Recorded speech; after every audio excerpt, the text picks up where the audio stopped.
감히 어머니 칠순날 실수를 해! 그래! 내 아들만은 당신들 같은 괴물로 만들 수 없어! 대리석 바닥에 내동댕이 쳐진 채 찢어진 드레스를 입고 있던 나는 10년간 끊었던 친정아버지에게 전화를 걸었습니다. 손가락이 떨렸지만 마음만은 확고했어요. 아버지, 저 가문의 금고를 열어야겠어요. 당신들이 이룬 5조 원이 내 눈에서 시작된 걸 잊었나 보네요. 이것은 제가 15년 전으로 돌아가 어떻게 이 순간에 이르렀는지 이야기하는 것입니다. 어떤 인생은 한순간에 무너진다고들 하지요. 저는 그게 거짓말인 줄 알았습니다. 인생이란 게 그렇게 쉽게 무너질 리 없다고, 설마 내 인생이 그럴 리 없다고 믿었습니다. 하지만 그날, 그 칠순 잔치날, 저는 깨달았습니다. 인생은 정말로 한순간에 무너질 수 있다는 걸요. 아니, 어쩌면 그동안 쌓아왔던 것들이 애초에 모래성이었는지도 모르겠습니다. 저는 김서윤입니다. 올해 36. 남들 보기엔 화려한 삶을 살아온 것처럼 보였을 겁니다. 5조 원대 재벌 그룹의 며느리니까요. 영광그룹. 신문 경제면에 단골로 오르내리는 그 이름. 저는 그 집안의 부회장 부인이었습니다. 아니, 부인이라기보다는 그저 며느리였다고 해야 맞겠네요. 결혼 전 저는 나름대로 실력을 인정받는 사람이었습니다. 미술품 투자와 자산관리 전문가. 대학원에서 미술사를 전공하고 해외 경매회사에서 일하며 쌓은 경력이 있었죠. 그림 한 점을 보면 진품인지 아닌지, 가치가 어느 정도인지 단번에 알아볼 수 있었습니다. 그게 제 능력이었고 제 자부심이었습니다. 그런데 그 능력이 화근이었습니다. 영광그룹 회장님, 그러니까 시아버지께서 제 능력을 알게 되셨거든요. 결혼 제의가 들어왔을 때 저는 순진하게도 그게 사랑 때문이라고 믿었습니다. 박우진 씨, 지금의 남편이 저를 좋아해서 청혼한 거라고요. 26살, 참 철없었습니다. 결혼식은 성대했습니다. 서울 한복판 특급 호텔에서 1000명이 넘는 하객을 초대했죠. 저는 새하얀 드레스를 입고 행복하다고 믿었습니다. 부모님도 기뻐하셨습니다. 특히 아버지는 좋은 집안으로 시집간 딸을 자랑스러워 하셨어요. 그런데 신혼여행에서 돌아온 다음 날부터였습니다. 시아버지께서 저를 서재로 부르셨습니다. 차 한 잔 마시며 이야기하자고 하셨죠. 저는 떨리는 마음으로 따라갔습니다. 서윤 씨, 자네 미술품에 대해 잘 안다고 들었네. 네, 아버님. 그쪽으로 공부를 좀 했습니다. 좋아. 그럼 우리 집안일을 좀 도와주게. 자산관리 차원에서 말이야. 그때는 몰랐습니다. 그게 시작이란 걸요. 시아버지께서 건네주신 서류 뭉치들, 해외 경매 기록, 미술품 구매 내역, 익명 계좌 정보들, 한 장 한 장 넘기면서 저는 깨달았습니다. 이건 그냥 자산 관리가 아니라는 걸요.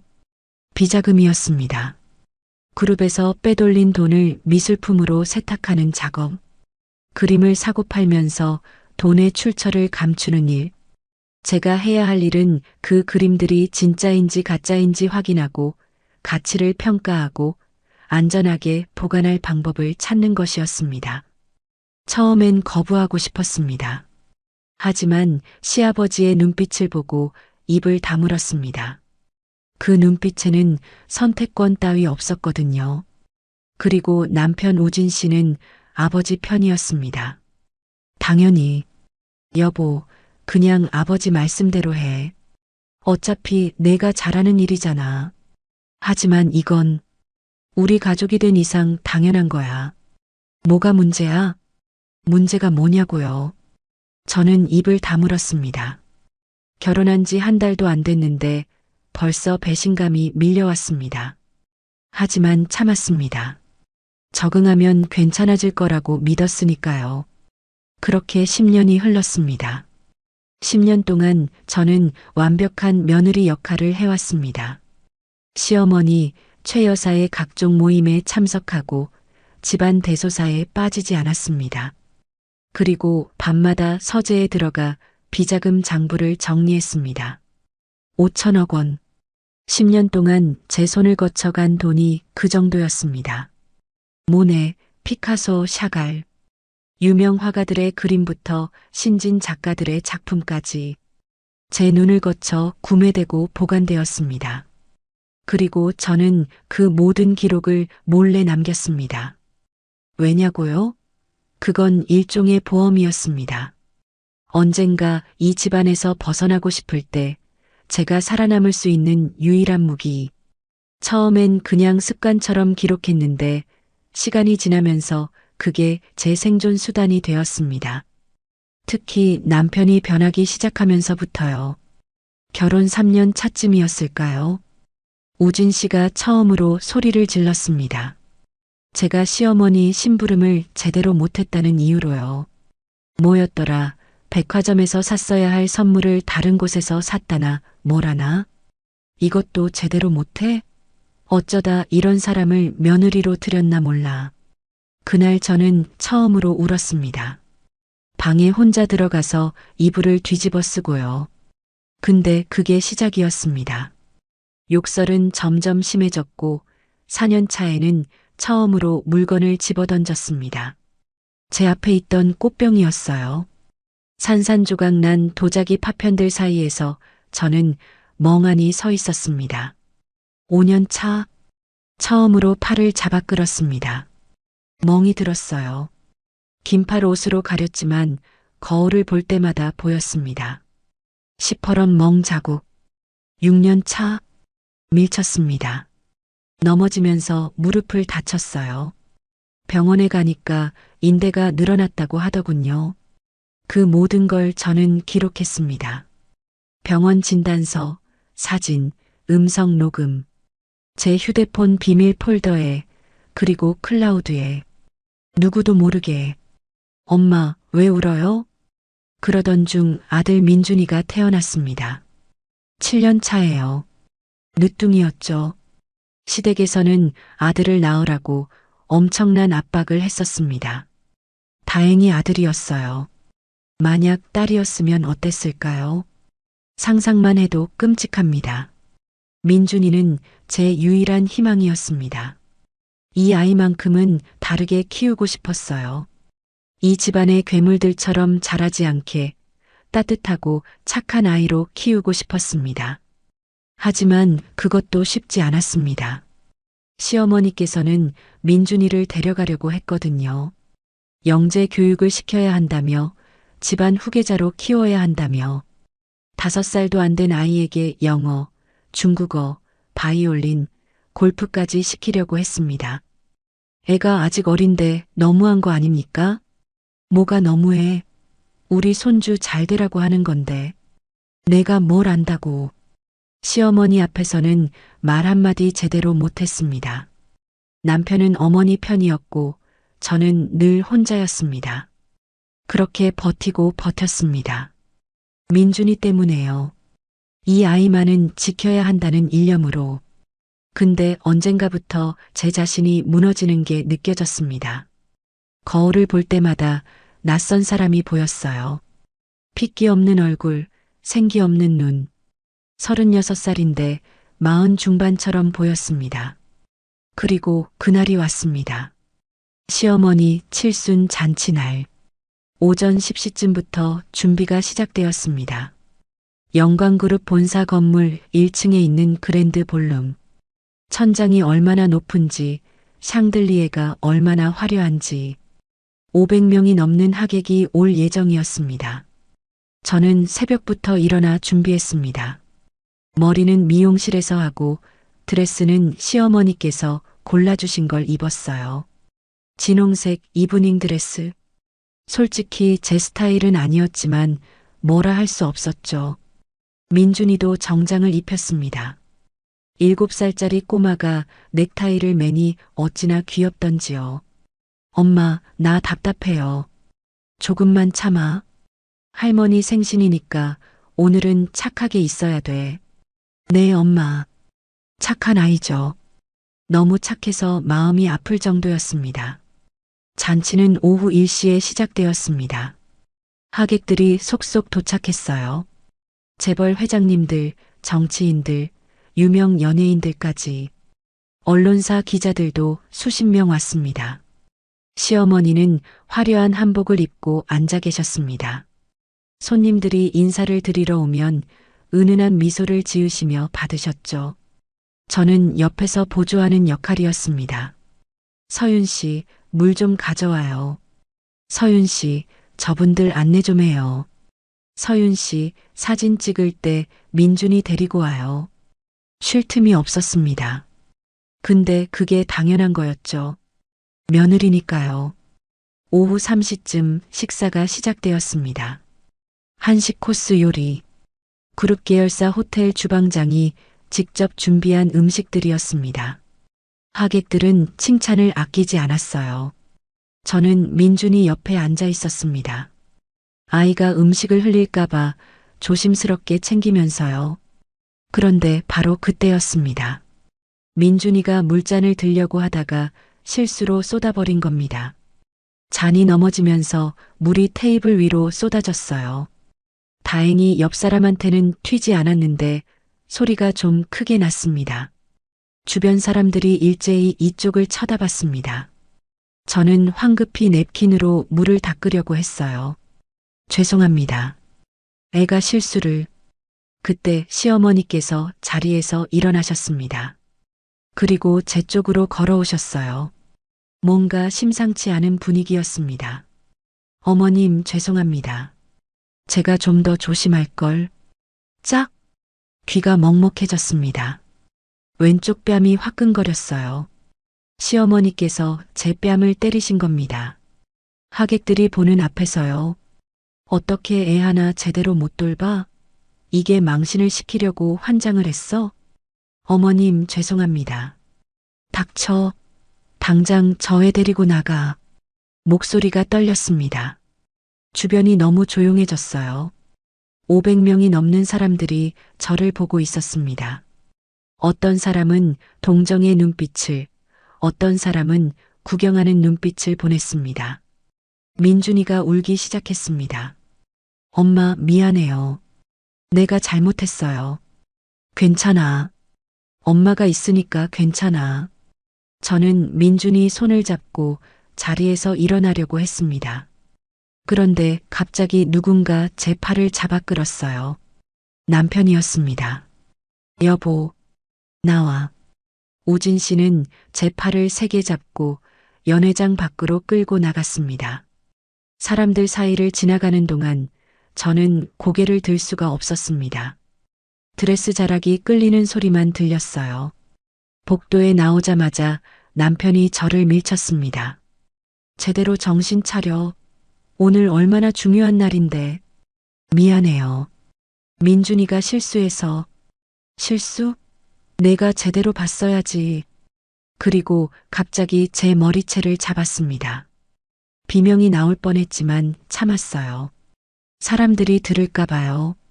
아파요. 제발. 너 때문에 오늘 완전히 망쳤어.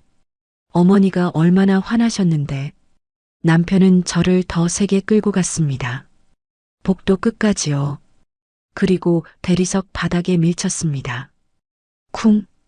등이 바닥에 부딪히면서 숨이 턱 막혔습니다. 드레스가 찢어지는 소리가 들렸어요. 어깨 부분 천이 찢어진 겁니다. 엄마. 민준이가 울면서 저한테 달려오려고 했습니다. 그런데 어디선가 나타난 경호원들이 민준이를 붙잡았어요. 놔줘요. 엄마, 엄마, 민준아. 저는 일어나려고 했지만 다리에 힘이 없었습니다. 경호원들이 민준이를 끌고 연회장 안으로 들어갔어요. 문이 닫혔습니다. 민준아. 저는 바닥에 주저앉아 울었습니다. 찢어진 드레스 차림으로 대리석 복도 한가운데서요. 지나가는 사람들이 힐끔힐끔 쳐다봤지만 아무도 도와주지 않았습니다. 얼마나 시간이 지났을까요? 10분쯤 지났을 때 저는 문득 정신이 번쩍 들었습니다. 아니야. 이렇게 있으면 안 돼. 저는 천천히 일어났습니다. 찢어진 드레스를 추스르고 흐트러진 머리를 만졌어요. 휴대폰을 꺼냈습니다. 그리고 10년 만에 처음으로 친정아버지께 전화를 걸었습니다. 결혼하고 나서 친정과는 연락을 끊다시피 했었습니다. 시댁에서 원하는 바였거든요. 명절에도 시댁만 가고 친정은 거의 가지 못했어요. 신호음이 울렸습니다. 한 번, 두 번, 세 번. 여보세요? 아버지의 목소리였습니다. 10년 만에 듣는 목소리. 순간 눈물이 쏟아질 것 같았지만 참았습니다. 아버지, 서윤아? 서윤이구나. 무슨 일이니?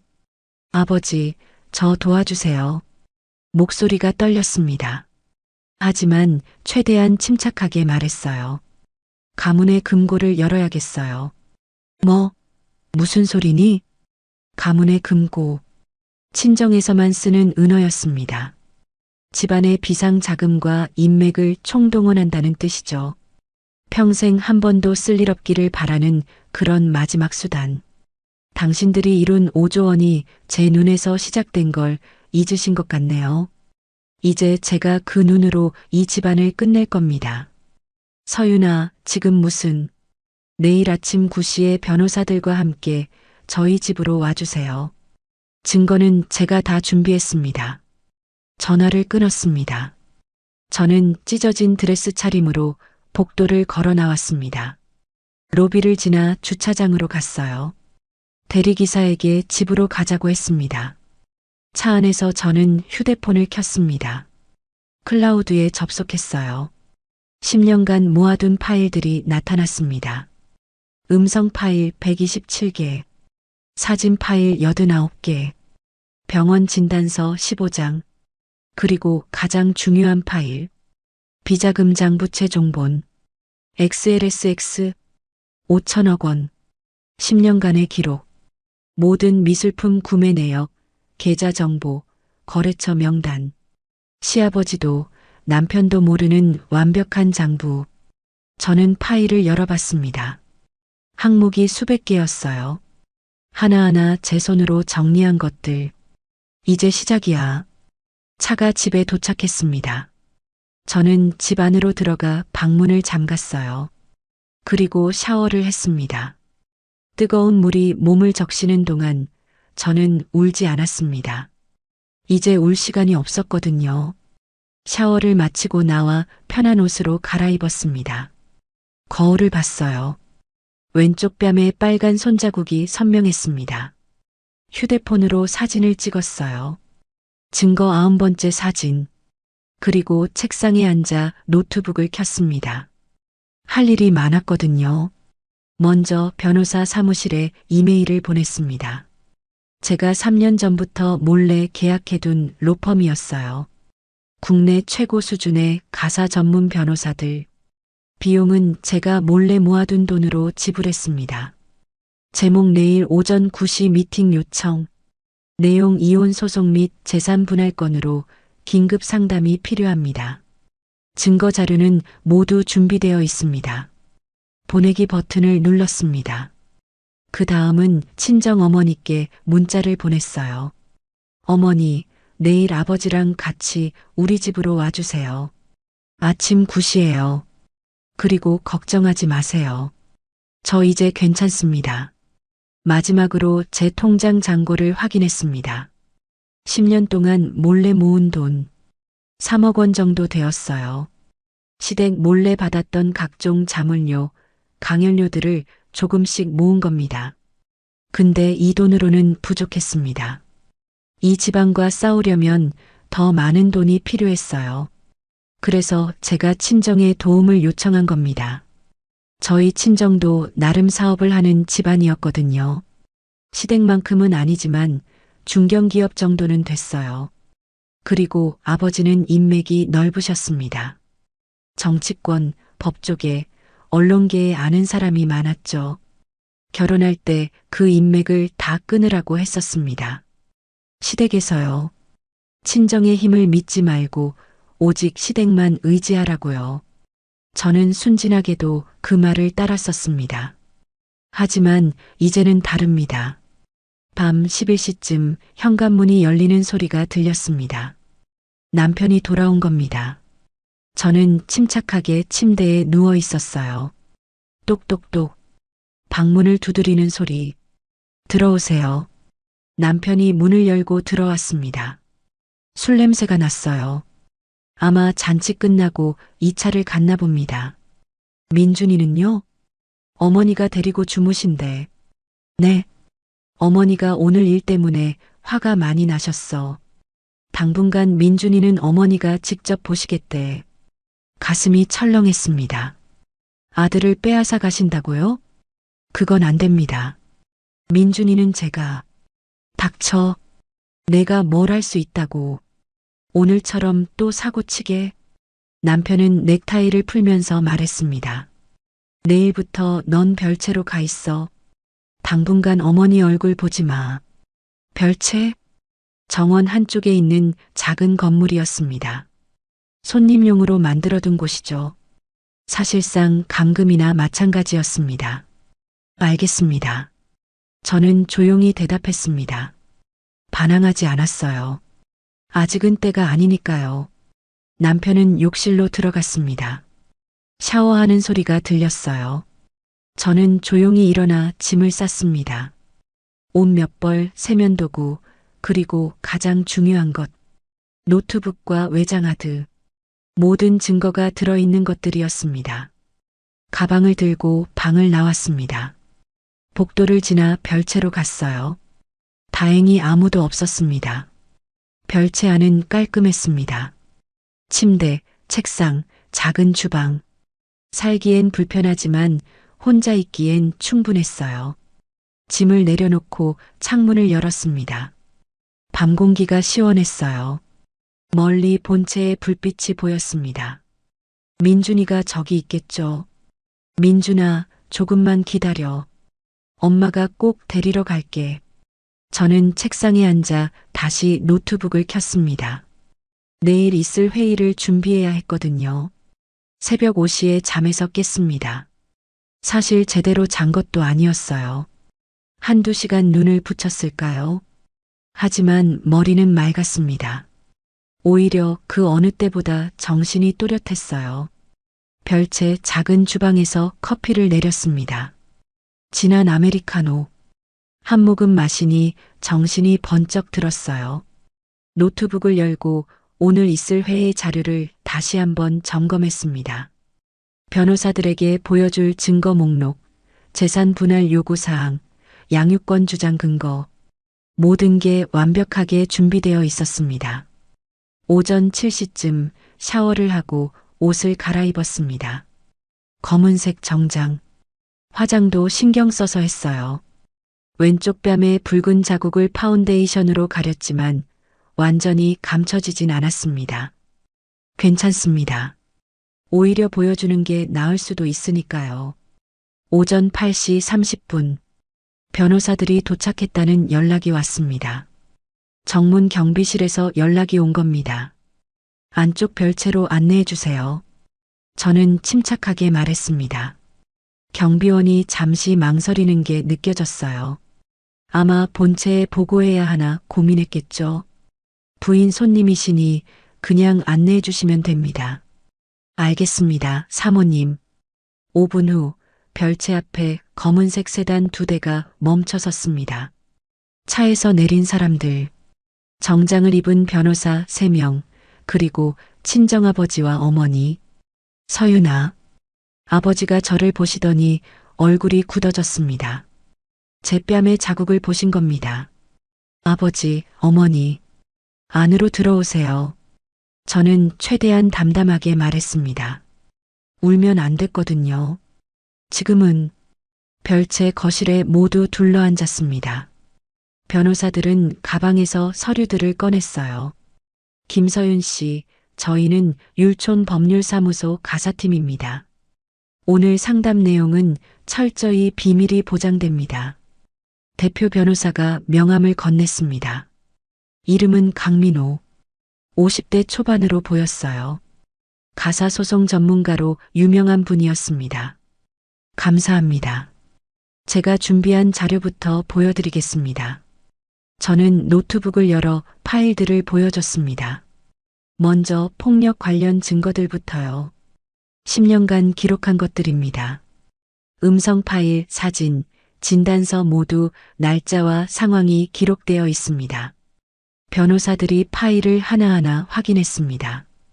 표정이 점점 굳어지는 게 보였어요. 이 정도면 상습적 폭력이 충분히 인정됩니다. 이혼 사유로 문제없고 위자료 청구도 가능합니다. 그리고 이건 저는 두 번째 파일을 열었습니다. 비자금 장부였어요. 영광그룹의 비자금 조성 내역입니다. 10년간 제가 직접 관리했던 미술품 투자 건들이에요. 총액 5천억 원 규모입니다. 변호사들의 눈이 커졌습니다. 강민호 변호사가 꼼꼼히 스크롤을 내리며 내용을 읽었어요. 이건 재산 분할에 결정적입니다.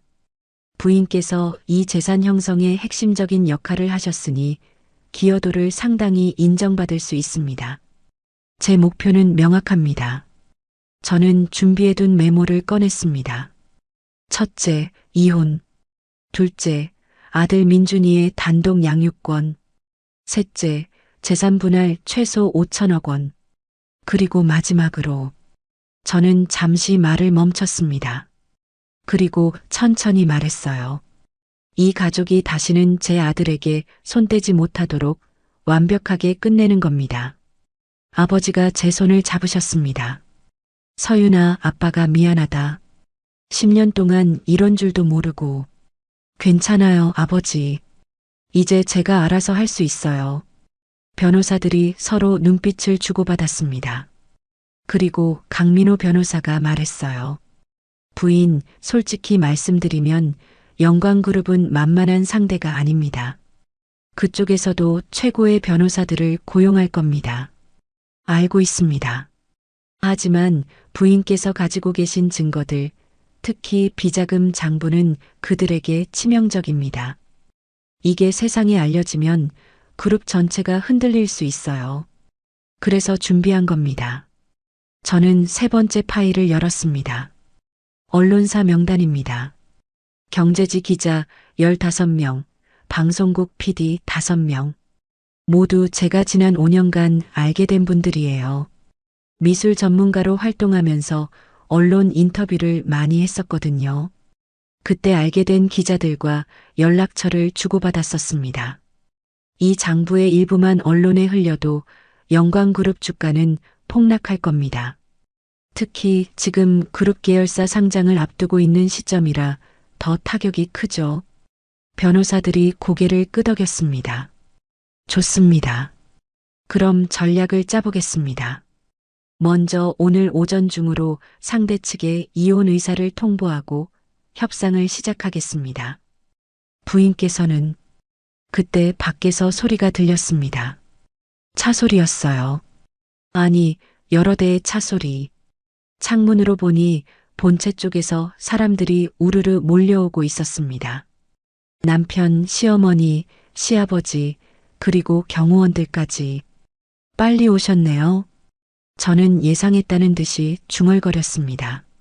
아마 정문 경비가 보고했겠죠. 낯선 차들이 들어왔다고. 똑똑똑. 문을 세게 두드리는 소리. 서윤아, 문 열어. 시어머니 목소리였습니다. 강민호 변호사가 저를 봤어요. 제가 나가서 이야기할까요? 아니요. 제가 할게요. 저는 자리에서 일어나 현관문을 열었습니다. 시어머니가 눈을 부라리며 서 계셨습니다. 옆에는 남편과 시아버지가 있었고요. 지금 뭐 하는 거야? 이게 무슨 짓이야? 시어머니가 소리쳤습니다. 필요한 일을 하는 중입니다. 저는 침착하게 대답했습니다. 장인어른, 장모님까지 부르고 변호사까지 부르고 뭐 하자는 거야? 시아버지가 낮은 목소리로 물었습니다. 60대 후반이지만 여전히 카리스마가 있는 분이었어요. 이혼하려고요. 제 대답에 세 사람 모두 얼어붙었습니다. 뭐라고? 이혼하겠습니다. 그리고 민준이 양육권은 제가 가져갈 겁니다. 시어머니가 비웃었습니다. 미쳤구나. 내가 감히 우리 집안에서 이혼을? 꿈이 아닙니다. 변호사들도 오셨고 증거도 다 준비했습니다. 남편이 앞으로 나왔습니다. 여보, 정신 차려. 어제 일 때문에 화난 건 알겠는데. 어제 일? 저는 남편을 똑바로 쳐다봤습니다. 어제만의 일이 아니었잖아요. 10년이에요. 10년 동안 당한 일들을 다 기록했어요. 서윤 씨, 시아버지가 한 걸음 다가왔습니다. 진정하고 이야기합시다. 안으로 들어가도 되겠습니까? 들어오세요. 저는 문을 활짝 열었습니다. 시댁 식구들이 안으로 들어왔습니다. 거실에 앉은 친정 부모님과 변호사들을 보더니 표정이 굳어졌어요. 강민호 변호사님? 시아버지가 강민호 변호사를 알아봤습니다. 당연하죠. 법조계에서 유명한 분이니까요. 오랜만입니다, 회장님. 강민호 변호사가 정중하게 인사했습니다. 이게 대체 무슨... 제 의뢰인이신 김서윤 씨의 이혼 소송을 맡게 되었습니다. 시아버지의 얼굴이 딱딱하게 굳었습니다. 장인어른, 시아버지가 제 아버지를 봤습니다. 이게 무슨 일입니까? 우리 집안끼리 이렇게까지 해야 합니까? 제 딸이 원하는 일입니다. 아버지가 단호하게 대답하셨습니다. 서윤아, 시어머니가 제 앞으로 왔습니다. 어제 일은 어머니가 너무했다. 인정해. 그런데 그렇다고 이혼까지는. 어머님, 저는 시어머니를 가로막았습니다. 어제만의 일이 아니라고 했잖아요. 그리고 노트북을 돌려 화면을 보여줬습니다. 음성 파일 목록이 쭉 나열되어 있었어요. 10년간의 기록입니다. 폭언, 폭행, 협박. 모두 증거로 남아 있어요. 남편의 얼굴이 창백해졌습니다. 그리고 이것도 있습니다. 저는 다른 파일을 열었습니다. 비자금 장부였어요. 시아버지의 눈이 커졌습니다. 이건 회장님께서 10년 전 제게 맡기신 일들이죠. 미술품으로 세탁한 비자금 5천억 원어치. 서윤 씨, 지금 뭐 하는 겁니까? 시아버지의 목소리가 떨렸습니다. 이혼하겠다는 통보입니다. 그리고 제 기여분 만큼 재산을 분할받겠다는 거죠. 미쳤어?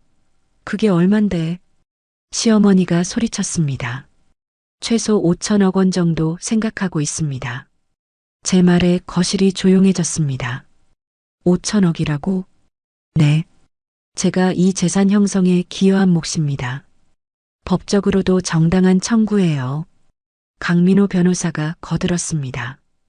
부인께서 비자금 조성의 핵심 역할을 하셨고 그 과정이 모두 기록되어 있습니다. 재산 분할 청구 시 상당 부분 인정받을 수 있습니다. 이런, 시아버지가 이 말을 짚었습니다. 장인어른, 이건 협박입니다. 남편이 소리쳤습니다. 협박이 아니라 정당한 권리 주장입니다. 아버지가 조용히 말씀하셨습니다. 제 딸이 10년간 당한 일들을 생각하면 오히려 적은 요구입니다. 시어머니가 제게 다가왔습니다. 서윤아, 정말 이러려고? 우리 민준이는 어쩌고?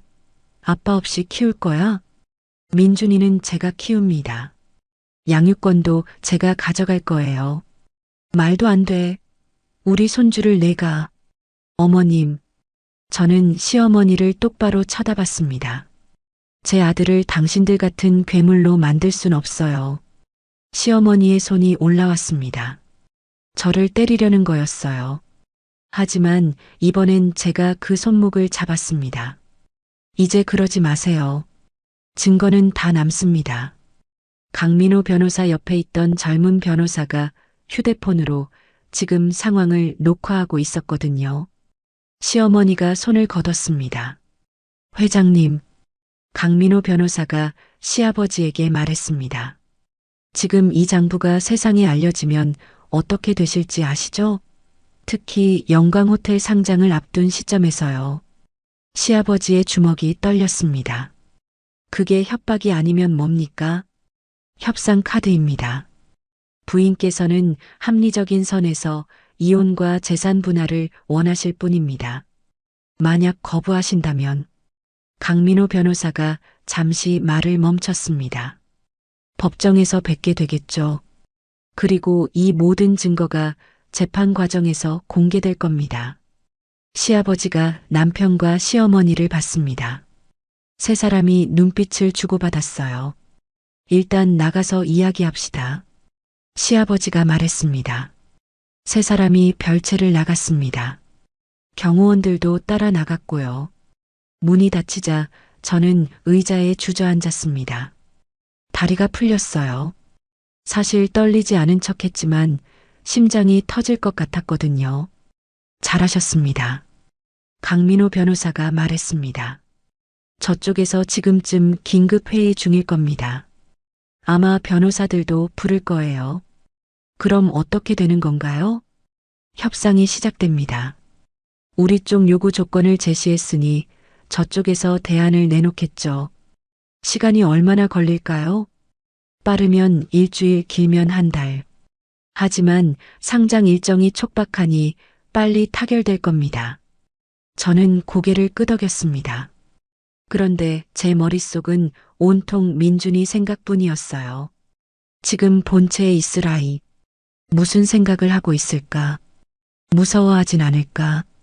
민준이를 봐야 하는데 아직은 자제하시는 게 좋습니다. 자칫 저쪽에서 아이를 볼모로 잡을 수 있어요. 강민호 변호사의 말이었습니다. 하지만 부인, 조금만 참으세요. 금방입니다. 저는 참을 수밖에 없었습니다. 그날 오후 2시쯤 시댁 변호사들이 왔습니다. 대형 로펌 소속 변호사 5명이었어요. 협상 테이블이 차려졌습니다. 별채 거실이 아니라 본체 응접실에서요. 양쪽 변호사들이 마주 앉았습니다. 저는 강민호 변호사 옆에 앉았고 맞은편엔 시아버지와 남편이 앉았습니다. 시어머니는 자리에 없었어요. 시작하겠습니다. 상대 측 대표 변호사가 말문을 열었습니다. 먼저 김서윤 씨의 이혼 요구에 대해 회장님 댁에서는 유감을 표합니다. 하지만 부부간의 문제를 이렇게까지 확대하는 것은 증거를 보셨습니까? 강민호 변호사가 끊었습니다. 10년간의 폭력 기록. 이건 명백한 이혼 사유입니다. 그 부분에 대해서는 인정합니다. 하지만 상대 변호사가 서류를 꺼냈습니다. 재산 분할 5천억 원은 과도합니다. 법원 판례상 부인께서 재산 형성에 핵심적 기여를 했습니다. 이 부분 입증 자료가 충분합니다. 양쪽 변호사들이 설전을 벌였습니다. 법 조항을 주고받고 판례를 인용하고 저는 그냥 앉아서 듣고만 있었어요. 1시간쯤 지났을까요? 상대 측에서 제안을 했습니다. 이혼은 받아들이겠습니다. 위자료 50억 원, 재산 분할 500억 원, 그리고 양육권은 공동으로. 안 됩니다. 제가 먼저 말했습니다. 양육권은 제가 단독으로 가져갑니다. 그리고 재산은 최소 5천억이에요. 부인, 그건 너무. 아니면 이 장부를 언론에 공개하겠습니다. 저는 태블릿을 꺼내 화면을 보여줬습니다. 이메일 작성 화면이었어요. 수신자란에는 경제지 기자들의 이메일이 잔뜩 들어가 있었습니다. 지금 보내기 버튼만 누르면 됩니다. 시아버지의 얼굴이 일그러졌습니다. 서윤 씨, 정말 이러시겠습니까? 제 아들을 지키기 위해서라면 뭐든 할 수 있습니다. 시아버지와 남편이 눈빛을 주고받았습니다. 잠시 저희끼리 상의 좀 하겠습니다. 상대 측 변호사들이 자리에서 일어났습니다. 시댁 식구들과 함께 밖으로 나갔어요. 강민호 변호사가 제게 속삭였습니다. 잘하고 계십니다. 저쪽이 흔들리고 있어요. 정말요? 네. 저 정도로 협상 자리를 피한다는 건 우리 요구를 심각하게 고민하고 있다는 겁니다. 30분 후 그들이 돌아왔습니다. 시아버지가 입을 열었습니다. 조건을 수정하겠습니다. 재산 분할 3천억 원. 양육권은 부인께 들이되 면접교섭권은 저희가 갖습니다. 거절합니다. 저는 즉답했습니다. 5천억 그리고 면접교섭은 제가 허락하는 범위 내에서만. 부인. 상대 변호사가 목소리를 높였습니다. 이건 협상이 아니라 강요입니다. 강요는 지난 10년간 제가 당한 겁니다. 저는 조용히 말했습니다. 이제 제 차례예요. 그리고 태블릿의 이메일 화면을 다시 보여줬습니다. 손가락을 보내기 버튼 위에 올렸어요. 마지막 기회입니다. 시아버지가 눈을 감았습니다. 그리고 깊이 한숨을 쉬었어요. 알겠습니다. 회장님, 상대 측 변호사들이 놀랐습니다. 됐어. 저 사람 말대로 해. 시아버지가 손을 저었습니다. 5천억 드리지. 대신 시아버지가 저를 똑바로 쳐다봤습니다. 이 장부는 절대 밖으로 나가면 안 됩니다. 약속하십시오. 약속하죠. 제가 원하는 건 제 아들과의 자유예요. 당신들 그룹이 망하든 말든 관심 없습니다. 좋습니다. 시아버지가 고개를 끄덕였습니다. 변호사들 합의서 작성 시작하십시오. 협상이 타결된 순간이었습니다. 하지만 저는 아직 끝이 아니란 걸 알고 있었습니다. 진짜 복수는 지금부터였으니까요. 합의서 작성에는 사흘이 걸렸습니다. 변호사들이 조항 하나하나를 꼼꼼히 검토했거든요. 저는 그 사흘 동안 별채에서 나오지 않았습니다. 민준이도 보지 못했어요. 시어머니가 아이를 데리고 있으면서 저를 만나게 해주지 않았거든요. 조금만 참으세요. 합의서에 서명하고 나면 아드님을 데려가실 수 있습니다. 강민호 변호사가 위로했지만 가슴이 찢어질 것 같았습니다. 밤마다 민준이 생각에 잠을 이룰 수 없었어요. 사흘째 되던 날 오후 드디어 합의서가 완성되었습니다. 양쪽 변호사들이 본체 서재에 모였어요. 두꺼운 합의서 뭉치가 테이블 위에 놓였습니다. 제가 먼저 한 장 한 장 읽어나갔어요. 이혼 합의. 양육권은 김서윤에게. 재산 분할 5천억 원은 현금 2천억, 미술품 3천억 상당으로 지급. 미술품 목록은 별첨. 면접교섭권은 김서윤의 동의하에 월 1회. 비자금 장부 관련 내용은 일절 외부에 공개하지 않을 것. 모든 조항이 제가 원하는 대로 들어가 있었습니다. 서명하시겠습니까? 강민호 변호사가 물었습니다. 잠깐만요. 저는 미술품 목록을 다시 한번 꼼꼼히 봤습니다. 거기에 적힌 그림들, 모네의 수련, 피카소의 추상화, 샤갈의 연인들, 모두 제가 10년간 진품 감정을 했던 작품들이었어요. 그런데 이 목록에는 한 가지 비밀이 숨어 있었습니다. 제가 지난 3년간 준비해온 비밀이요. 좋습니다. 서명하겠습니다. 저는 만년필을 들어 합의서에 서명했습니다. 김서윤. 또박또박 썼어요. 시아버지도 서명했습니다. 남편도 서명했고요. 양쪽 변호사들이 입회인으로 서명했습니다. 축하드립니다. 이제 법적으로 효력이 발생합니다. 강민호 변호사가 악수를 청했습니다. 민준이는요? 제가 가장 먼저 물었습니다. 당연히 모셔가셔야죠. 지금 어디 계십니까? 2층 안방에 있습니다. 시아버지가 대답했습니다. 표정이 좋지 않았어요. 당연하죠. 5천억을 넘겨줬으니까요. 저는 서재를 나와 계단을 올라갔습니다. 2층 복도를 지나 안방 문 앞에 섰어요. 손을 들어 노크했습니다. 민준아, 엄마야.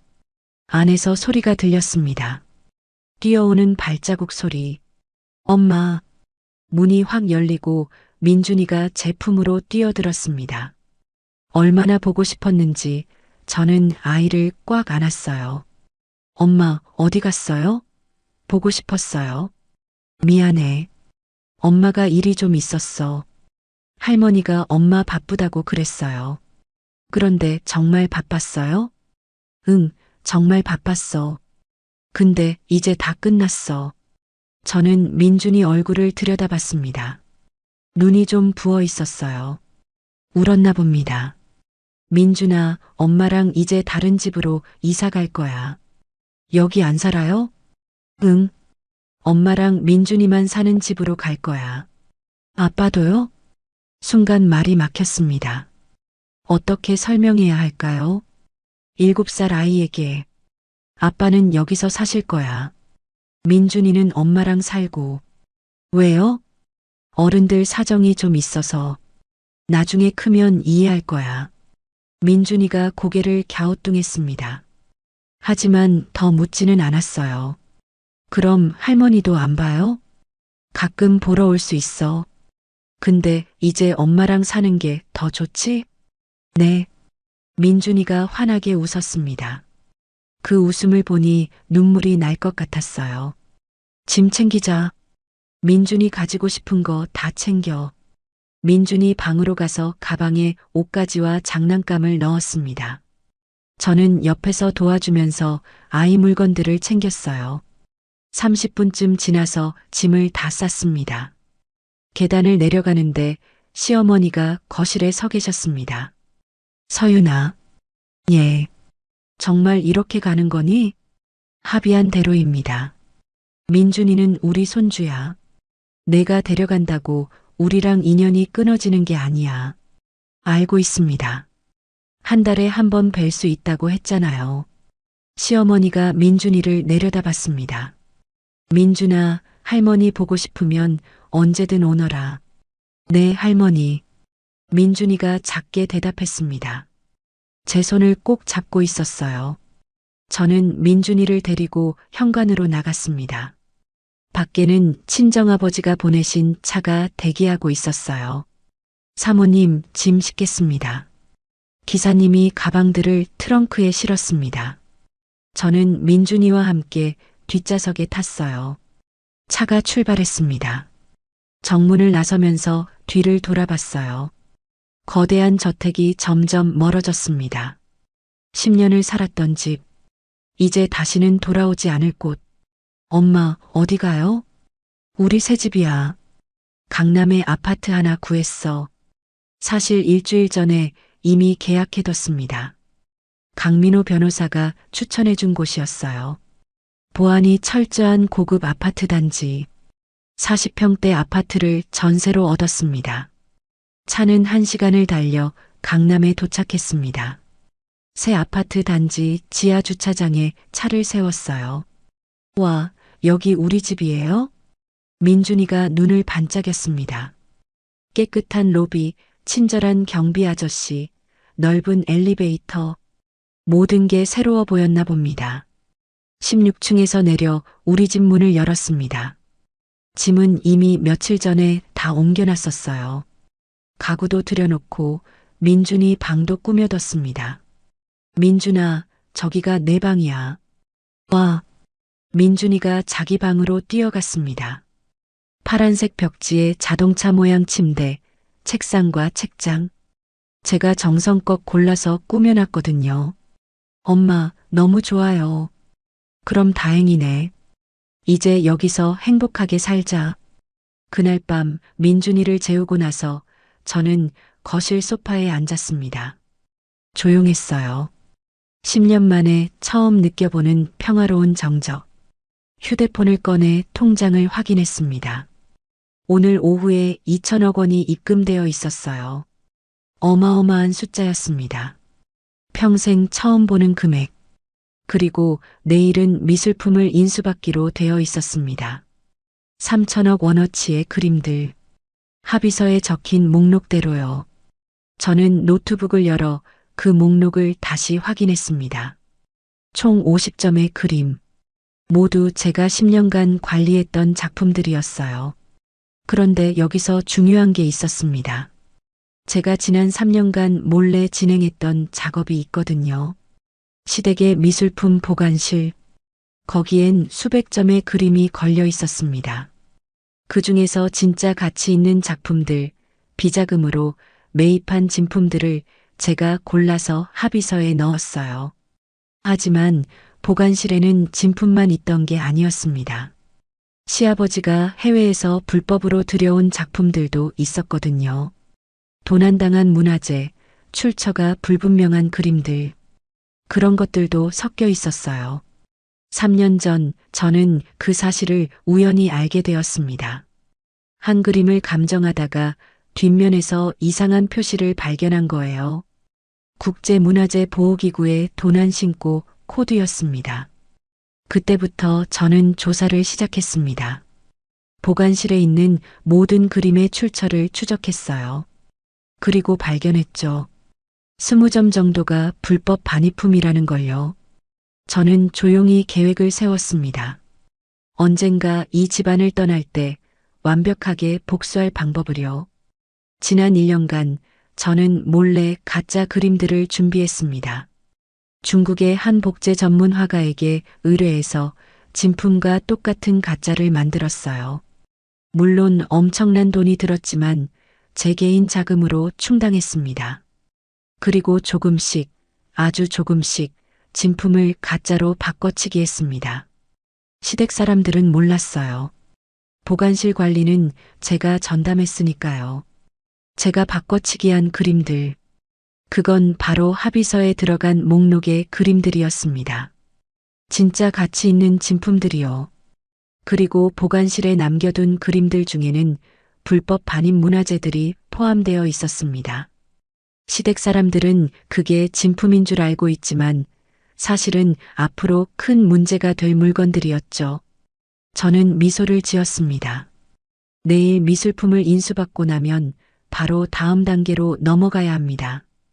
다음 날 오전 미술품 운송 차량이 아파트 지하 주차장에 도착했습니다. 전문 운송팀이 조심스럽게 그림들을 내렸어요. 저는 목록을 들고 하나하나 확인했습니다. 모네 수련 연작 확인.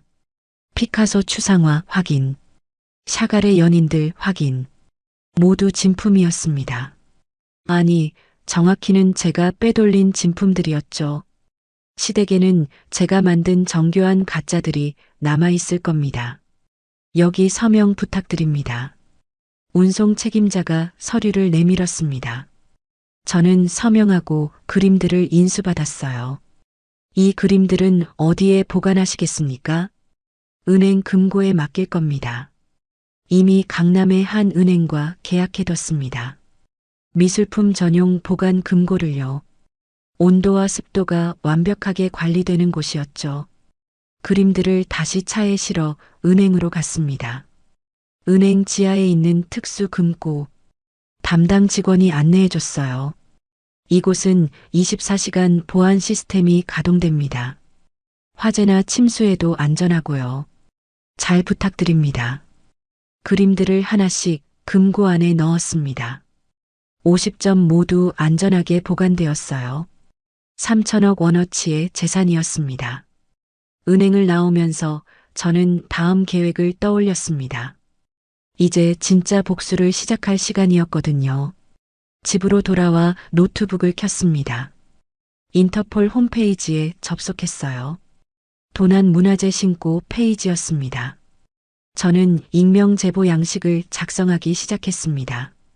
제목 대한민국 영광그룹 소유 불법 문화재 제보. 내용 영광그룹 회장 사저에 국제도난 문화재가 보관되어 있습니다. 정확한 위치와 작품 목록을 첨부합니다. 그리고 제가 3년간 정리해둔 자료를 첨부했습니다. 불법 반입 그림들의 목록, 뒷면 사진에 찍힌 도난 신고, 코드, 구매 경로 추정 자료, 모두 결정적인 증거들이었습니다. 하지만 아직 보내지 않았습니다. 타이밍이 중요했거든요. 일주일 후 영광그룹의 계열사인 영광호텔이 상장된다는 뉴스가 나왔습니다. 주식시장이 들썩였어요. 대형 IPO라며 증권가가 난리였죠. 저는 그 소식을 보며 미소 지었습니다. 바로 지금이었어요. 상장 당일 오전 저는 인터폴에 제보 메일을 보냈습니다. 그리고 동시에 국내 문화재청에도 같은 내용을 보냈어요. 클릭.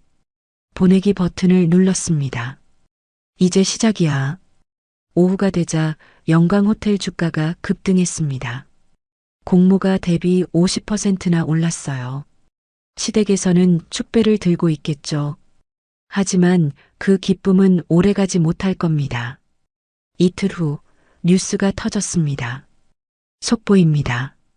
영광그룹 회장 자택에서 국제도난 문화재가 발견되었습니다. TV 화면에 시아버지 집이 나왔습니다.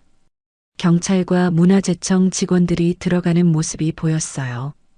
인터폴의 제보를 받고 수사에 착수한 결과 회장 자택 미술품 보관실에서 국제적으로 도난 신고된 그림 20여 점이 발견되었습니다. 앵커의 목소리가 이어졌습니다. 이 작품들은 유럽과 미국의 박물관, 개인 소장가들에게서 도난당한 것으로 암시장을 통해 불법 거래된 것으로 추정됩니다. 화면이 바뀌었습니다. 시아버지가 검찰에 소환되는 모습이었어요. 영광그룹 회장은 문화재 보호법 위반과 작물 취득 혐의로 검찰 조사를 받고 있습니다. 저는 TV를 끄고 창밖을 내다봤습니다. 서울 시내가 한눈에 보였어요. 휴대폰이 울렸습니다.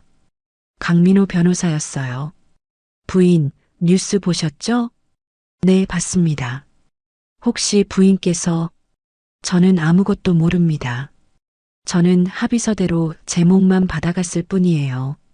그렇군요. 아무튼 조심하십시오. 혹시라도 저쪽에서 의심하면. 괜찮습니다. 증거가 없으니까요. 사실이었습니다. 제가 인터폴에 보낸 메일은 완전히 익명이었고 추적이 불가능했거든요.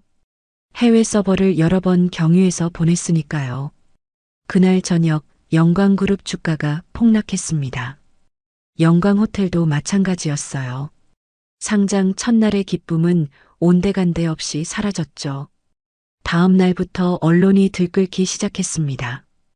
영광그룹 비자금 의혹까지 제기, 검찰, 그룹 전체 회계조사 착수, 영광그룹 계열사 줄줄이 타격. 시아버지는 구속되었습니다. 남편도 조사를 받았고요. 시어머니는 충격으로 병원에 입원했다는 소식도 들렸습니다. 저는 조용히 집에서 민준이와 시간을 보냈습니다. 아이와 놀아주고 책을 읽어주고 저녁을 함께 먹었어요. 엄마, 할아버지 뉴스에 나왔어요. 민준이가 물었습니다. 그러게. 할아버지가 잘못하신 일이 있나 봐. 우리는 괜찮아요? 응, 우리는 괜찮아. 엄마가 지켜줄게. 민준이를 꼭 안아줬습니다. 한 달이 지났습니다. 영광그룹은 완전히 무너지고 있었어요. 계열사들이 매각되고 임원들이 줄줄이 구속되었습니다.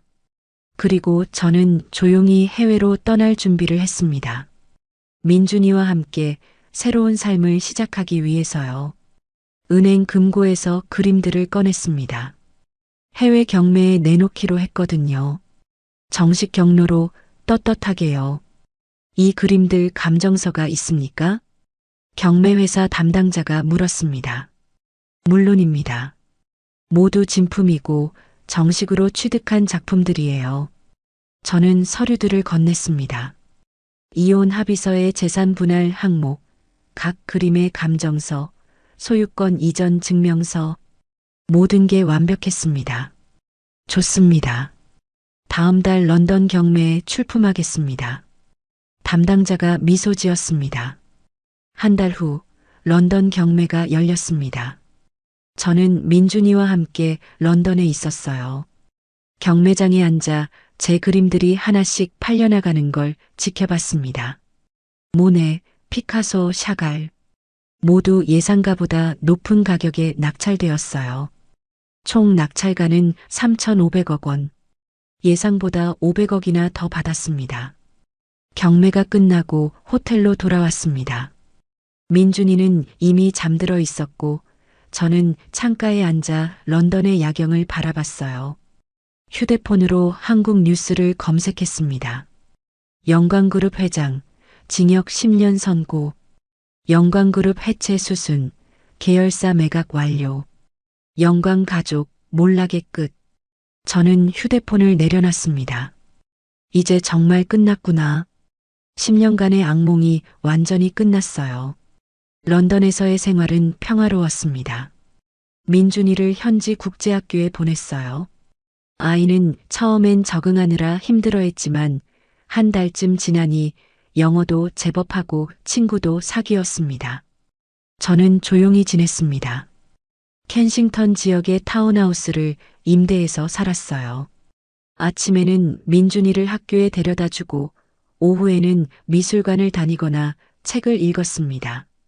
10년 만에 처음으로 제 자신을 위한 시간을 가졌습니다. 누구 눈치 보지 않고 하고 싶은 걸 하는 삶. 이런 게 자유구나 싶었어요. 경매로 받은 돈 3,500억 원은 스위스 은행에 안전하게 예치했습니다. 이혼 때 받은 현금 2천억까지 합치면 총 5,500억 원. 평생 써도 남을 돈이었죠. 하지만 돈이 중요한 게 아니었습니다. 자유가 중요했어요. 민준이와 함께 웃으며 살 수 있는 것. 어느 날 오후 민준이를 학교에서 데리고 오는 길이었습니다. 엄마, 오늘 친구들이랑 축구했어요. 그래, 재밌었어? 네, 제가 골도 넣었어요. 민준이가 신이 나서 이야기했습니다. 아이 얼굴에 생기가 돌았어요. 한국에 있을 때와는 완전히 다른 표정이었습니다. 집에 도착해서 간식을 준비하고 있는데 초인종이 울렸습니다. 누구세요? 인터폰으로 물었어요. 국제 택배입니다. 문을 열자 택배 기사가 큰 상자를 들고 있었습니다. 서명하고 상자를 받았어요. 발신인을 보니 한국에서 온 거였습니다. 친정어머니였어요. 상자를 뜯어보니 한국 음식들이 가득 들어 있었습니다. 고추장, 된장, 김라면, 그리고 편지 한 통. 서윤아, 잘 지내고 있니? 엄마는 내가 너무 보고 싶구나. 민준이도 잘 크고 있지? 음식 좀 보냈어. 한국 음식 그리울 것 같아서. 건강하게 잘 지내라. 사랑한다. 엄마가 편지를 읽는데 눈물이 났습니다. 10년 동안 제대로 효도도 못하고 연락도 자주 못했던 부모님. 미안하고 감사했어요. 그날 저녁 된장찌개를 끓였습니다. 엄마가 보내주신 된장으로요. 민준이와 함께 밥을 먹는데 아이가 말했습니다. 엄마, 이거 할머니 된장찌개 맛이에요. 그렇지? 할머니가 보내주신 된장으로 끓였거든. 할머니 보고 싶어요. 엄마도 보고 싶어. 곧 한국 가서 뵈러 가자. 민준이가 환하게 웃었습니다. 그로부터 한 달 후, 저는 민준이와 함께 한국으로 돌아갔습니다. 짧은 방문이었어요. 친정 부모님을 뵈러 가는 거였죠. 인천공항에 도착하니 아버지와 어머니가 나와 계셨습니다. 서윤아, 아버지, 어머니. 오랜만에 부모님을 껴안았습니다. 어머니는 우시더라고요. 얼마나 고생했니? 우리 딸. 이제 다 괜찮아요, 어머니. 친정집으로 갔습니다. 어머니가 정성껏 차려주신 밥상 앞에 앉았어요. 된장찌개, 불고기, 나물 반찬들. 너무 맛있었습니다. 민준이 많이 컸네. 아버지가 손주를 보며 흐뭇해 하셨습니다. 할아버지, 저 영어 배웠어요. 그래, 우리 손주 대단한데. 식사를 마치고 거실에서 차를 마셨습니다. 아버지가 물으셨어요. 그쪽 소식은 들었니? 영광그룹 말씀이세요? 응. 뉴스로 봤어요. 완전히 무너졌다면서요. 회장은 징역 10년을 선고받았어. 부회장인 내 전 남편도 5년을 받았고. 그렇군요. 저는 담담하게 대답했습니다. 시어머니는 병원에 계신다더라. 충격이 컸나 봐. 그래도 살아는 계시겠죠. 서윤아. 아버지가 제 손을 잡으셨습니다. 아빠는 내가 잘한 거라고 생각해. 10년 동안 그렇게 당하고도 참았으니 그 정도 복수는 당연한 거야. 고맙습니다, 아버지. 근데 한 가지만 물어보자. 문화재 신고 내가 한 거지? 순간 말이 막혔습니다. 역시 아버지는 눈치채셨나 봅니다. 어떻게 아셨어요? 아빠가 뭐 하는 사람인데. 그리고 타이밍이 너무 절묘했어. 내가 그림 받아간 직후 상장 당일날 터진 거. 저는 고개를 끄덕였습니다. 네, 제가 했어요. 잘했어. 아버지가 빙그레 웃으셨습니다. 그 집안 사람들 원래 깨끗하지 않았어. 언젠가는 터질 일이었어. 내가 방아쇠를 당긴 것뿐이지. 아버지, 앞으로 어떻게 살 거니? 런던에서 조용히 살려고요. 민준이 키우면서요. 그것도 좋겠다. 가끔 한국 와서 우리도 보고. 당연하죠. 일주일 정도 한국에 머물다가 다시 런던으로 돌아갔습니다. 그 일주일 동안 친정 식구들과 오붓한 시간을 보냈어요. 민준이도 할아버지 할머니와 정이 많이 들었습니다.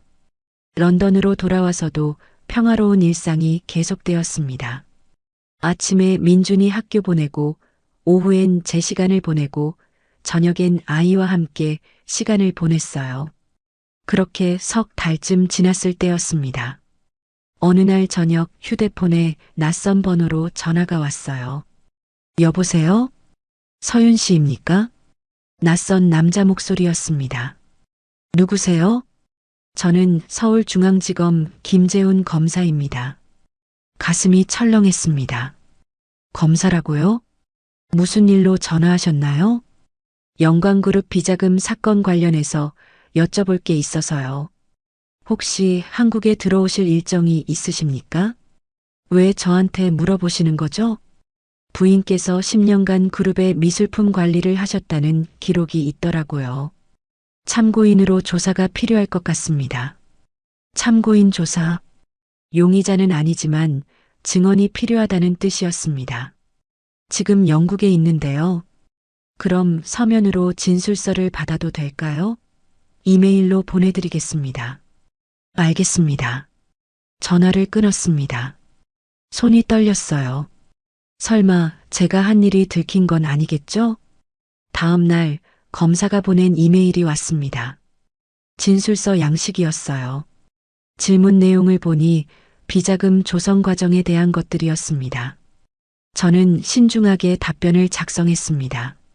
제가 알고 있는 사실들은 정직하게 썼어요. 어차피 이미 이혼 때 다 정리된 일들이었고 저는 법적으로 아무 문제가 없었으니까요. 단 문화재 신고건에 대해서는 일절 언급하지 않았습니다. 그건 익명 제보였고 추적할 방법도 없었으니까요.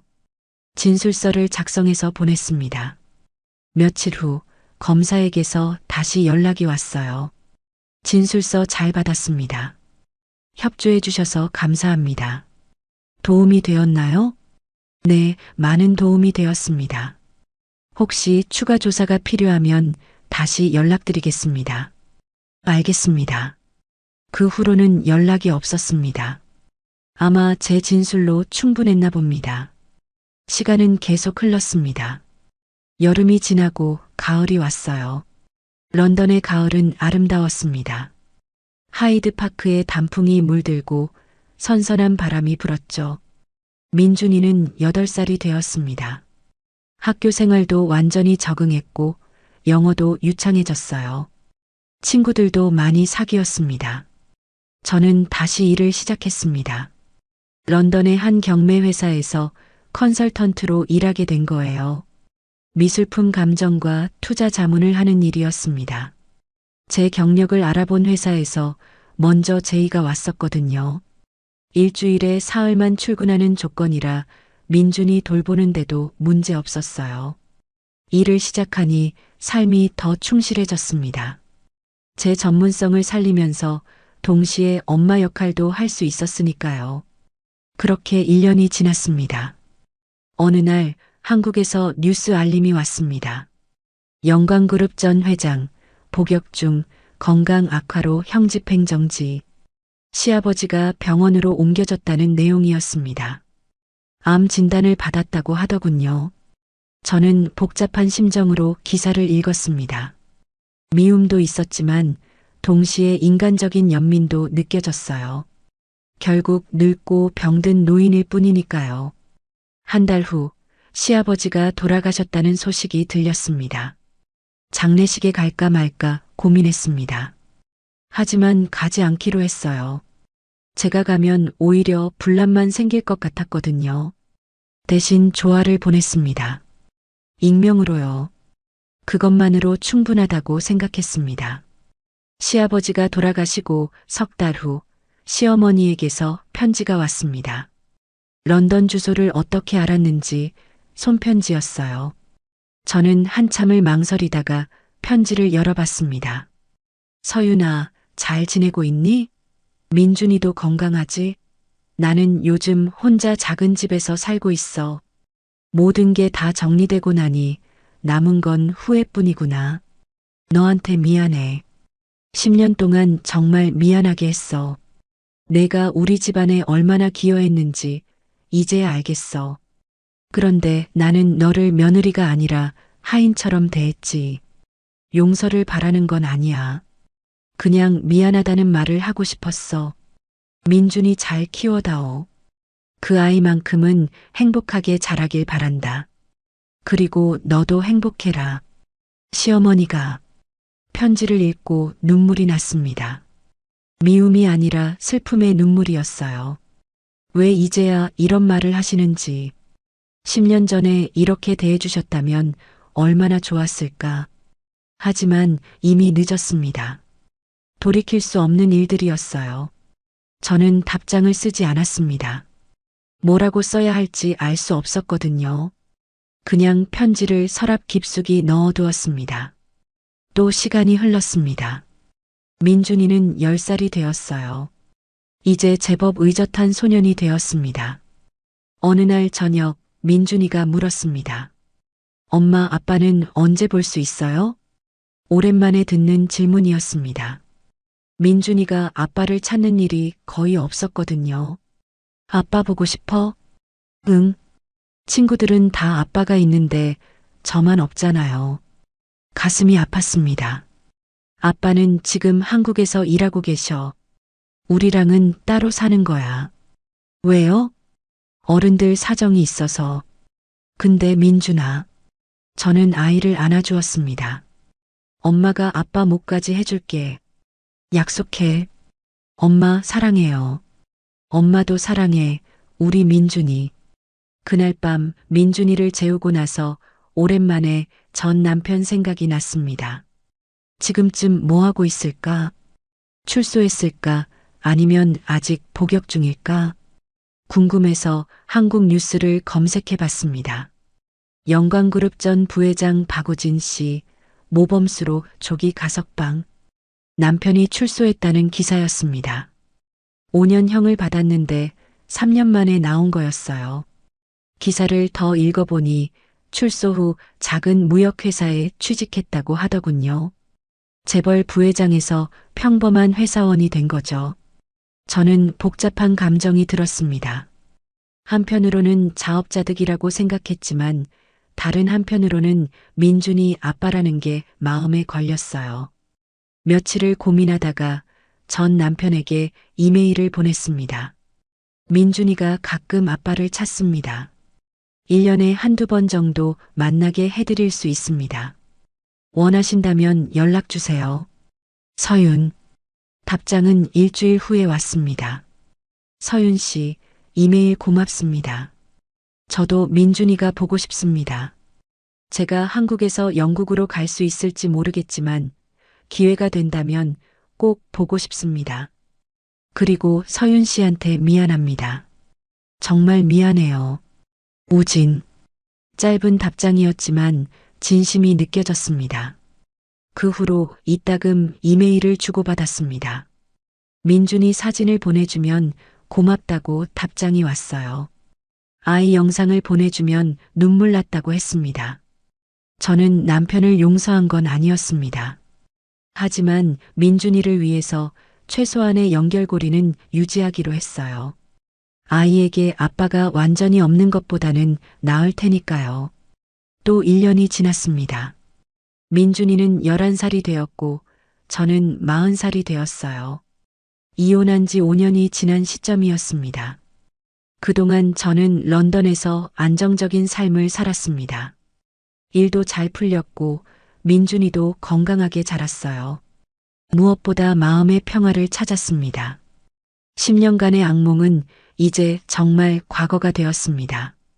가끔 생각나긴 하지만 더 이상 저를 괴롭히진 않았어요. 어느 가을날 민준이와 함께 하이드파크를 산책했습니다. 단풍이 아름다웠어요. 엄마, 여기 정말 예쁘다. 그렇지? 엄마도 여기 좋아해. 엄마, 우리 계속 여기서 살 거예요? 글쎄, 민준이가 원하면 계속 살 수도 있고, 한국으로 돌아갈 수도 있고, 저는 엄마랑 같이 있으면 어디든 좋아요. 민준이가 제 손을 꼭 잡았습니다. 저는 아이를 내려다보며 미소 지었습니다. 이 아이를 지키기 위해 싸웠고 이겼습니다. 그리고 이제 함께 행복하게 살고 있어요. 그걸로 충분했습니다. 민준이가 12살이 되던 해봄, 저는 중요한 결정을 내렸습니다. 한국으로 돌아가기로 한 거예요. 런던에서의 5년은 행복했지만 이제는 뿌리로 돌아가고 싶었습니다. 부모님도 연세가 드셨고 민준이에게도 한국 문화를 제대로 가르쳐 주고 싶었어요. 민준아, 우리 한국으로 돌아가는 거 어때? 진짜요? 할아버지, 할머니 자주 볼 수 있어요? 그럼 매주 볼 수 있지. 민준이가 환하게 웃었습니다. 아이도 한국이 그리웠나 봅니다. 짐을 정리하고 회사에 사직서를 냈어요. 런던의 집도 정리했습니다. 5년간 살았던 공간과 이별하려니 아쉬웠지만 새로운 시작을 위해 필요한 일이었죠. 출국 전날 밤 저는 민준이와 함께 하이드파크를 마지막으로 산책했습니다. 엄마, 여기 그리울 것 같아요. 엄마도 그럴 것 같아. 근데 더 좋은 곳으로 가는 거니까 괜찮아. 한국에 가면 뭐 할 거예요? 엄마는 일도 하고 민준이는 학교 다니고 할아버지, 할머니 자주 뵙고. 좋아요. 다음 날 인천행 비행기에 올랐습니다. 12시간의 비행 끝에 한국에 도착했어요. 공항에는 친정 부모님이 나와 계셨습니다. 서윤아, 돌아왔구나. 네, 아버지. 이제 한국에서 살려고요. 잘 생각했어. 집은? 서울에 아파트 하나 계약했어요. 사실 귀국하기 한 달 전에 이미 서울 강남에 아파트를 샀습니다. 50평대 아파트였어요. 민준이와 둘이 살기엔 충분했죠. 새 집으로 이사를 했습니다. 가구도 새로 들이고 민준이 방도 꾸몄어요. 일주일쯤 정리하니 살만해졌습니다. 민준이를 근처 국제학교에 편입시켰습니다. 영어도 할 수 있고 한국어도 배울 수 있는 곳이었어요. 엄마, 새 학교 재밌어요. 친구들도 친절하고. 다행이다. 우리 민준이 적응 잘하네. 저는 새로운 일을 시작했습니다. 개인 미술품 컨설팅 회사를 차린 거예요. 작은 사무실을 얻어서 혼자 운영하는 일인 기업이었습니다. 그동안 쌓은 경력과 인맥으로 일이 제법 들어왔습니다. 고액 자산가들의 미술품 투자 자문, 경매 입찰 대행, 진품 감정 같은 일들이었어요. 돈을 벌기 위해서라기보다는 제 전문성을 살리고 싶었습니다. 그리고 바쁘게 지내는 게 저한테는 맞았어요. 그렇게 1년이 지났습니다. 어느 날 오후 사무실에서 일하고 있는데 전화가 왔습니다. 낯선 번호였어요. 여보세요? 서윤 씨입니까? 여자 목소리였습니다. 어디서 들어본 듯한 목소리. 네, 그런데 누구세요? 저 최 여사입니다. 시어머니였습니다. 가슴이 철렁했어요. 어머님? 한국에 돌아왔다면서요? 소식 들었어요. 네, 작년에 왔습니다. 민준이는 잘 지내나요? 잘 지냅니다. 그 애 보고 싶어요. 할머니 얼굴 좀 보여줄 수 없을까요? 순간 망설여졌습니다. 하지만 합의서에 월 1회 면접 교섭권이 있었죠. 언제 보시겠어요? 이번 주말 괜찮을까요? 알겠습니다. 장소 정하면 연락드릴게요. 전화를 끊고 한참을 고민했습니다. 민준이를 보내도 될까? 혹시 무슨 일이 생기진 않을까? 하지만 법적으로 정해진 권리였고 무엇보다 민준이에게도 할머니를 만날 권리가 있었습니다. 주말 서울 시내 조용한 카페를 예약했습니다. 민준이를 데리고 갔어요. 민준아, 오늘 할머니 만나러 가는 거야. 어느 할머니요? 외할머니요? 아니, 아빠 쪽 할머니. 아, 예전에 봤던 할머니요? 응, 오래 못 봤는데 오늘 만나는 거야. 카페에 도착하니 시어머니가 이미 와 계셨습니다. 예전과 많이 달라 보이셨어요. 머리도 많이 휘어지셨고 얼굴도 수척해지셨더군요. 민준아. 시어머니가 민준이를 보자 눈물을 글썽이셨습니다. 할머니. 민준이가 조심스럽게 인사했습니다. 어머님, 저도 인사를 드렸어요. 앉으세요. 세 사람이 테이블에 앉았습니다. 어색한 침묵이 흘렀어요. 민준아, 많이 컸구나. 할머니가 못 본 사이에. 할머니도 오랜만이에요. 학교는 잘 다니니? 네, 재밌어요. 시어머니와 민준이가 이야기를 나눴습니다. 저는 옆에서 지켜보기만 했어요. 1시간쯤 지났을 때 시어머니가 제게 말씀하셨습니다. 서윤아, 잠깐 저기 산책 좀 할까? 민준아, 여기 있어. 엄마 금방 올게. 민준이를 카페에 남겨두고 밖으로 나갔습니다. 한강공원이 가까웠어요. 둘이서 강변을 천천히 걸었습니다. 서윤아. 네. 내가 너한테 정말 미안해. 시어머니가 멈춰서서 저를 봤습니다. 10년 동안 너무 심하게 했어. 변명의 여지가 없어. 이미 지난 일입니다. 용서해달라는 건 아니야. 그럴 자격도 없고 그냥 미안하다는 말을 직접 하고 싶었어. 시어머니 눈에 눈물이 고였습니다. 모든 걸 잃고 나서야 깨달았어. 내가 뭘 잘못했는지, 너한테 얼마나 가혹했는지. 어머님, 지금은 혼자 작은 빌라에서 살아. 아들도 출소했지만 따로 살고, 남편은 세상을 떠났고, 이제 남은 건 후회뿐이야. 저는 시어머니를 바라봤습니다. 한때 그렇게 무서웠던 분이 이제는 외로운 노인이 되어 계셨어요. 어머님, 저도 완전히 용서했다고는 못하겠어요. 솔직히요. 알아. 하지만 미워하지도 않아요. 이젠 그냥 지나간 일이에요. 고맙다. 민준이는 가끔 뵐 수 있게 해드릴게요. 그 애한테 할머니는 필요하니까요. 시어머니가 고개를 끄덕이셨습니다. 그것만으로도 감사해. 카페로 돌아왔습니다.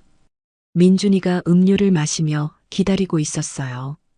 그럼 저희는 이만 가볼게요. 그래. 민준아, 다음에 또 보자. 네, 할머니. 집으로 돌아오는 차 안에서 민준이가 물었습니다. 엄마, 할머니 왜 우셨어요? 할머니가 우리 보고 싶었나 봐. 할머니 좀 외로워 보였어요. 그렇지? 우리 자주 만나줄 수 있어요? 착한 아이였습니다. 다른 사람의 외로움을 알아채는 민준이가 기특했어요. 그래, 자주 만나주자. 그 후로 한 달에 한 번씩 시어머니를 뵀습니다. 처음엔 어색했지만 시간이 지날수록 조금씩 편해졌어요.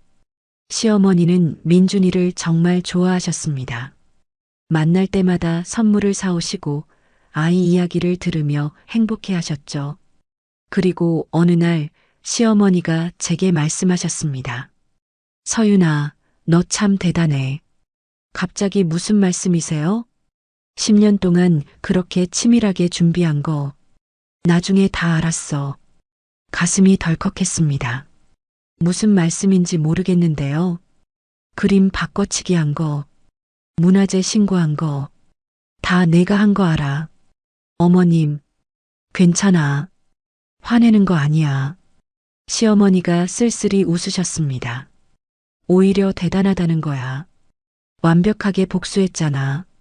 그것도 법적으로 하나도 문제없게. 저는 입을 다물었습니다. 우리가 너한테 한 짓 생각하면 그 정도 복수는 당연한 거야. 인정해. 어머님, 이제 와서 뭐라고 할 생각 없어. 그냥 너한테 정말 미안하다는 말만 하고 싶어. 그날 이후로 시어머니와의 관계가 조금 더 편해졌습니다. 서로에게 솔직해진 거죠. 민준이가 14살이 되던 해 전 남편에게서 연락이 왔습니다. 서윤 씨, 민준이 좀 만날 수 있을까요? 한국에서요. 지금 어디 계세요? 서울에서 일하고 있어요. 작은 회사지만 열심히 다니고 있습니다. 고민했습니다.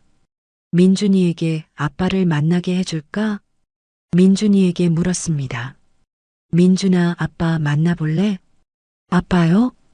응, 아빠가 만나고 싶대. 민준이가 잠시 생각하더니 고개를 끄덕였습니다. 만나보고 싶어요. 주말에 약속을 잡았습니다. 역시 조용한 카페에서요. 전 남편이 먼저 와 있었습니다. 예전과 많이 달라 보였어요. 수척해졌고 머리에 흰머리가 섞여 있었습니다. 민준아, 아빠. 민준이가 어색하게 인사했습니다. 많이 컸네. 우리 아들. 아빠도 오랜만이에요. 저는 조금 떨어진 자리에 앉았습니다. 부자가 이야기할 시간을 주고 싶었어요. 1시간쯤 후 전 남편이 제게 왔습니다. 서윤 씨, 잠깐 이야기 좀 할까요? 밖으로 나갔습니다. 민준이는 카페에 남겨두고요. 서윤 씨, 정말 미안합니다. 이미 여러 번 들었어요. 아니, 제대로 사과하고 싶어서요. 전 남편이 고개를 숙였습니다. 10년 동안 정말 짐승 같았어요. 변명의 여지가 없어요. 그래도 민준이 아빠니까 가끔은 만나게 해드릴게요. 고맙습니다. 하지만 명심하세요. 다시는 저나 민준이한테 상처 주지 마세요. 약속합니다. 그 후로 한 달에 한 번씩 전 남편도 민준이를 만났습니다. 시어머니와는 다른 날로요. 민준이에겐 할머니도 있고 아빠도 있는 삶이 되었습니다. 물론 함께 사는 건 아니지만 최소한의 관계는 유지하게 된 거죠. 시간은 계속 흘렀습니다. 민준이는 16살이 되었어요. 이제 고등학생이었습니다. 키도 훌쩍 자라서 저보다 더 컸고 목소리도 굵어졌어요. 어느새 청년이 되어가고 있었습니다. 엄마, 저 대학은 미술 쪽으로 가고 싶어요. 그래, 엄마처럼? 네, 엄마 일하는 거 보면서 멋있다고 생각했어요. 뭉클했습니다. 제 아들이 제 일을 멋있다고 생각해 준다니. 그럼 열심히 준비해야겠네. 엄마가 도와줄 거죠? 당연하지. 그해 가을, 저는 40대 중반이 되었습니다. 이혼한 지 10년이 지난 시점이었어요. 10년 전 그날 칠순 잔치에서 뺨을 맞던 순간이 생각났습니다. 그때는 정말 세상이 무너지는 줄 알았죠. 하지만 지금은 달랐습니다. 저는 제 힘으로 일어섰고 아들을 지켰고 새로운 삶을 만들었습니다. 5천억 원의 재산도 중요했지만 더 중요한 건 자유였습니다. 누구한테도 휘둘리지 않고 제가 원하는 대로 사는 삶. 어느 날 저녁 민준이와 함께 한강을 산책했습니다. 엄마, 행복해요? 민준이가 갑자기 물었습니다. 응, 행복해. 너는? 저도 행복해요. 엄마랑 같이 있으니까. 고마워, 민준아. 엄마, 저 궁금한 게 있어요. 뭔데? 예전에 우리가 살던 큰 집 있잖아요. 거기서 왜 나왔어요? 민준이가 기억하고 있었나 봅니다. 7살 때 일을요. 엄마가 너를 더 행복하게 키우고 싶어서. 그 집에선 행복하지 않았어요? 응, 행복하지 않았어. 근데 지금은 행복해요? 지금은 정말 행복해. 다행이다. 민준이가 제 손을 잡았습니다. 엄마 사랑해요. 엄마도 사랑해. 그날 밤 민준이를 재우고 나서 저는 오래된 상자를 꺼냈습니다. 이혼할 때 챙겨온 물건들이 들어있는 상자였어요. 그 안에 시어머니가 보낸 편지가 있었습니다. 다시 읽어봤어요. 너한테 미안해. 용서를 바라는 건 아니야. 저는 편지를 접어서 다시 상자에 넣었습니다. 이제는 정말 용서할 수 있을 것 같았어요. 완전히는 아니어도 조금씩요. 미움을 버리니 마음이 편해졌습니다. 과거에 붙잡혀 있는 건 결국 저를 힘들게 할 뿐이었으니까요. 다음 날 시어머니께 전화를 걸었습니다. 어머님, 저 서윤이에요. 서윤아, 무슨 일이니? 다음 주에 민준이랑 같이 집에 놀러 가도 될까요?